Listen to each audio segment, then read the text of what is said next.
തിരുവചന പ്രദീപത്തിന്റെ ശ്രോതാക്കളായ ഏവർക്കും യേശുക്രിസ്തുവിന്റെ ധന്യനാമത്തിൽ സ്നേഹവന്ദനം. ഒരിക്കൽ കൂടി ദൈവത്തിന്റെ വചനം ശ്രദ്ധിക്കുവാൻ ദൈവം നമുക്ക് നൽകിയ അവസരത്തിനായി സ്തോത്രം ചെയ്യുന്നു.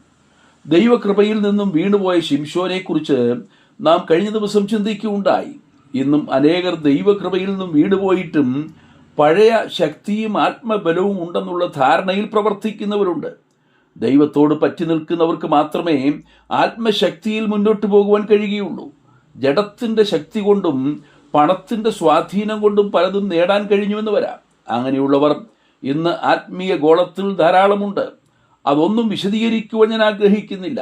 എന്നാൽ അവരവർ തങ്ങളെ തന്നെ ശോധന ചെയ്യുവാനും തങ്ങളുടെ ആത്മീയ നിലവാരം വിലയിരുത്തുവാനും ഇതൊരവസരമാകട്ടെ എന്ന് മാത്രം ആഗ്രഹിക്കുന്നു. ന്യായാധിപന്മാർ 16 അധ്യായം 19-20 വാക്യങ്ങളിൽ നാം ഇപ്രകാരം വായിക്കുന്നു: അവൾ അവനെ ഒതുക്കി തുടങ്ങി, അവന്റെ ശക്തി അവനെ വിട്ടുപോയി. പിന്നെ അവൾ ശിംശോനെ, ഫെലിസ്തർ ഇതാ വരുന്നുവെന്ന് പറഞ്ഞു. ഉടനെ അവൻ ഉറക്കമുണർന്നു. യഹോവ തന്നെ വിട്ടുപോയി എന്നറിയാതെ മുമ്പലത്തെ പോലെ കുടഞ്ഞൊഴിഞ്ഞു കളയാമെന്ന് വിചാരിച്ചു. ഫെലിസ്തർ അവനെ പിടിച്ച് കണ്ണ് കുത്തിപ്പൊട്ടിച്ചു, ചങ്ങല കൊണ്ട് ബന്ധിച്ചു. കാരാഗൃഹത്തിൽ മാവ് പൊടിക്കുന്ന ജോലിയിൽ അവനെ ആക്കി. ഉറക്കത്തിൽ ശക്തി നഷ്ടപ്പെട്ട ശിംശോന് വന്ന ദുർഗതിയാണ് നാം ഇവിടെ ദർശിക്കുന്നത്. ഉറക്കം ദലീല എന്ന സ്ത്രീയുടെ മടിയിലാണ്. തന്റെ ശക്തിയുടെ രഹസ്യം ചോർത്തിയെടുക്കുവാൻ ഫെലിസ്ത്യ പ്രഭുക്കന്മാർ അവളെ ഉപദേശിക്കുന്നു. അവൾ അവനെ വശീകരിച്ച് ആ ശക്തിയുടെ രഹസ്യം അറിയുവാൻ അവനെ നിർബന്ധിക്കുകയാണ്. ഒടുവിൽ അവൻ അത് വെളിപ്പെടുത്തുന്നു. നാസിർ വൃതസ്ഥനായ ശിംശോന് ദൈവവുമായുള്ള തന്റെ ഉറ്റ ബന്ധമായിരുന്നു അവന്റെ ശക്തിയുടെ ഉറവിടം.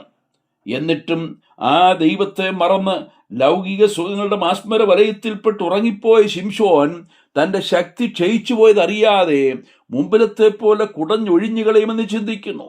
ദൈവകൃപയില്ലെങ്കിലും പല ശുശ്രൂഷകളും ചെയ്യുവാൻ കഴിയും. എന്നാൽ അത് ഹൃദയങ്ങളെ സ്പർശിക്കുന്നതോ ഫലമുളവാക്കുന്നതോ ആയിരിക്കില്ല. അപ്പോസ്തലനായ പൗലോസ് പറയുന്നു: ഞങ്ങൾ ആകാശത്തെ കുത്തുന്നത് പോലെ മുഷ്ടിയുദ്ധമല്ല ചെയ്യുന്നത്. മറ്റുള്ളവരോട് പ്രസംഗിച്ച ശേഷം ഞാൻ തന്നെ കൊടരുതാത്തവനായി പോകാതിരിപ്പാൻ എൻ്റെ ശരീരത്തെ ദണ്ഡിപ്പിച്ച് അടിമയാക്കിയത്രേ ചെയ്യുന്നത്.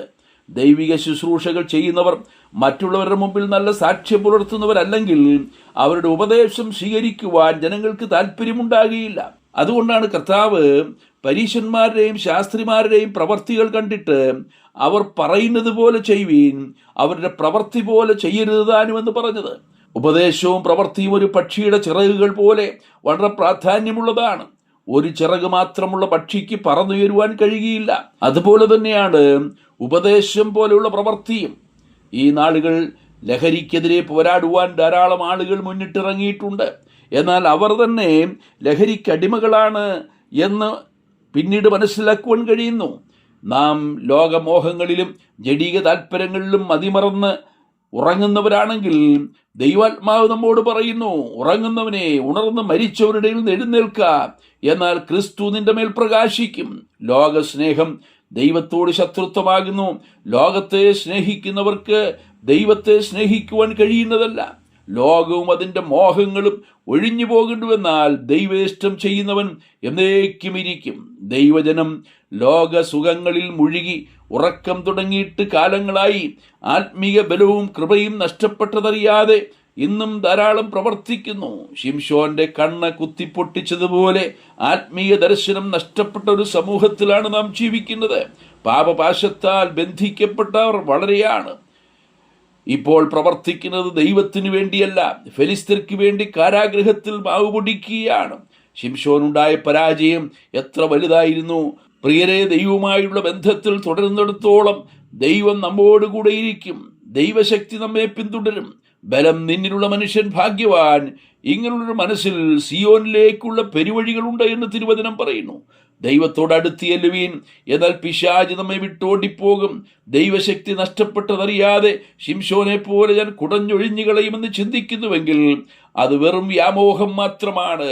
എന്നെ ശക്തനാക്കുന്നവൻ മുഖാന്തരം ഞാൻ സകലത്തിനും മതിയാകുന്നുവെന്ന് അപ്പോസ്തലനായ പൗലോസ് പറഞ്ഞതുപോലെ നമ്മെ ശക്തിപ്പെടുത്തുന്ന ദൈവകൃപയിൽ ആശ്രയിച്ചുകൊണ്ട് ദൈവത്തിൻ്റെ ബലമുള്ള കരത്തിൻ കീഴിൽ താണിരിക്കാം. കർത്താവ് നമ്മെ സഹായിക്കട്ടെ. ദൈവകൃപയിലും ആത്മബലത്തിലും മുന്നോട്ട് പോകുവാൻ ദൈവത്തിൻ്റെ പരിശുദ്ധാത്മാവ് നമുക്ക് കൃപ നൽകുമാറാകട്ടെ. നമുക്ക് ഇപ്രകാരം പ്രാർത്ഥിക്കാം. സ്വർഗീയ പിതാവേ, ഞങ്ങൾ അങ്ങേക്ക് സ്തോത്രം ചെയ്യുന്നു. ദൈവകൃപ നഷ്ടപ്പെട്ടു പോയ ശിംശോന് പിന്നെയും പലതും പ്രവർത്തിക്കാമെന്ന് വിചാരിച്ചു, എന്നാൽ അവൻ്റെ അന്ത്യം ദയനീയമായിരുന്നല്ലോ. ഞങ്ങളും ദൈവകൃപയിൽ നന്യപ്പെട്ടു പോകാതെ ആത്മബലത്തിൽ തുടരുവാൻ, ആത്മശക്തിയിൽ തുടരുവാൻ, ഞങ്ങളെ ശക്തരാക്കുന്ന ദൈവത്തിൻ്റെ കരങ്ങളിൽ താണിരിക്കുവാൻ ഞങ്ങൾക്ക് അധികം കൃപ തരണമേ. പ്രാർത്ഥന കേട്ടതുകൊണ്ട് സ്തോത്രം. ക്രിസ്തുയേശുവിൻ്റെ ധന്യമായ നാമത്തിൽ തന്നെ. ആമേൻ.